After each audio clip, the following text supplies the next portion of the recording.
அன்றைக்கி ஒரு நாள் காலையில் ஃப்ரெண்டு என்னை டீ சாப்பிட்டு வரலாம்னு சொல்லிட்டு கூப்பிட்டான். நானும் சரி எங்கடா சாப்பிட்லாம்னு சொல்லி கேட்டேன். இல்லைடா பக்கத்தில் எங்கேயாவது போகிற வெளில பார்ப்போம், ஏதாவது ஒரு டீ கடையில் டீ சாப்பிட்டு வந்துடலாம் அப்படின்னா.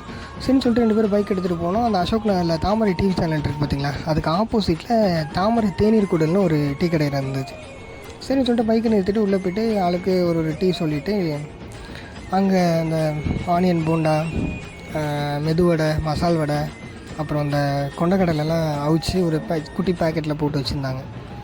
சரி நான் பார்த்தோம், எல்லாமே ரொம்ப நீட்டாகவே நல்லா பண்ணியிருந்தாங்க. நாங்கள் ஆளுக்கு ஒரு வடை எடுத்து சாப்பிட்டுட்டு அந்த கடையை சும்மா பார்த்துட்ருந்தோம்.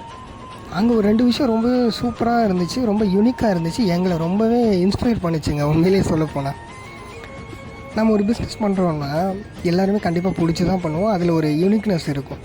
அந்த மாதிரி தான் இவங்ககிட்ட 2 விஷயம் இருந்தது. அதில் ஒன்று அந்த கடையோட நேம் போர்டு. ஒரு 1000 ஸ்க்ரூவை வச்சு தாமரை தேநீர் குடில் அப்படின்றத ஒரு தாமரை லோகோவோட ஒரு உடன் போர்டில் அவ்வளவு நேர்த்தியாக பதிச்சிருந்தாங்க. அந்த போர்டை பார்க்கும்போதே எங்களுக்கு ரொம்ப பிடிச்சிது, ஒரு மாதிரி அட்ராக்டிவாக இருந்தது. கடையோட போர்டு செமையாக இருந்ததுங்க பார்த்ததுமே. எல்லாருமே புதுசாக அந்த கடைக்கு போகிறாங்க அப்படின்னா அந்த நேம் போர்டை பார்க்காம யாருமே வர மாட்டாங்க. எப்போவுமே நம்ம செய்கிற வேலையாக இருந்தாலும் சரி, பண்ணுற பிஸ்னஸாக இருந்தாலும் சரி, கண்டிப்பாக இன்ட்ரெஸ்ட் இருந்து பண்ணணும், மற்றவங்களை இன்ஸ்பயர் பண்ணுற மாதிரியும் பண்ணணும்.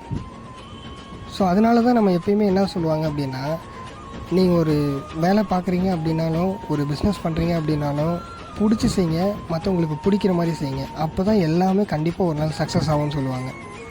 ஸோ அதனால் நீங்கள் பண்ணுற வேலையை ரொம்ப தெளிவாக நேர்த்தியாக பிடிச்சி மற்றவங்களுக்கு பிடிக்கிற மாதிரி செய்யுங்க. ஓகே, இவங்கக்கிட்ட முக்கியமாக 2 விஷயம் சொல்லியிருந்தேன் இல்லையா, அந்த இன்னொரு விஷயம் என்ன அப்படின்னா, இந்த கடையில் சிகரெட் மாதிரியான டொபாக்கோ ப்ராடக்ட்ஸ் எதுவுமே சேல் பண்ண மாட்டாங்களாம். ஸோ ஒரு சிகரெட் புகை இல்லாத ஒரு நல்ல டீ குடிக்கணும் அப்படின்னா இந்த ஸ்பாட்டு உங்களுக்கு தான். கண்டிப்பாக உங்களோட தேநீர் இடைவேளைக்கு இந்த தாமரை தேநீர் குடில் ஒரு பெஸ்ட்டு ஸ்பாட்டாக இருக்குன்னு தான் நம்புகிறேன். ஸோ நிறைய பேர் வந்துட்டு நிறைய டீ கடையில் அந்த சிகரெட் ஸ்மெல்லுக்கு மத்தியில் டீ குடிக்கிறத விரும்ப மாட்டாங்க, லைக் பண்ண மாட்டாங்க. ஸோ அதில் அந்த மாதிரியான ஒரு நண்பர்களாக இருந்தீங்கன்னா கண்டிப்பாக இந்த ஸ்பாட்டை விசிட் பண்ணி பாருங்கள். டேஸ்ட் வைஸ் ஓகே தான், டீ எல்லாமே 10 ரூபாய்க்கு தான் கொடுக்குறாங்க. அந்த ஸ்நாக்ஸ் ஐட்டம் எல்லாமே 10 ரூபா தான்.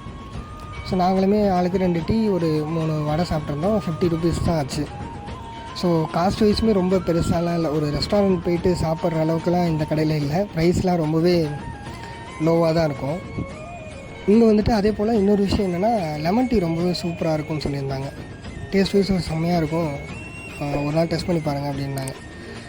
சரி ஓகே ஃப்ரெண்ட்ஸ், இந்த வீடியோ பிடிச்சிருந்தால் கண்டிப்பாக ஒரு லைக் பண்ணிவிட்டு அப்படியே நம்ம சேனலை சப்ஸ்கிரைப் பண்ணிவிட்டு அந்த பெல் ஐக்கனையும் தட்டி விட்டுருங்க. அடுத்த ஸ்பாட்டில் உங்களை மீட் பண்ணுறேன். டாடா, பாய்.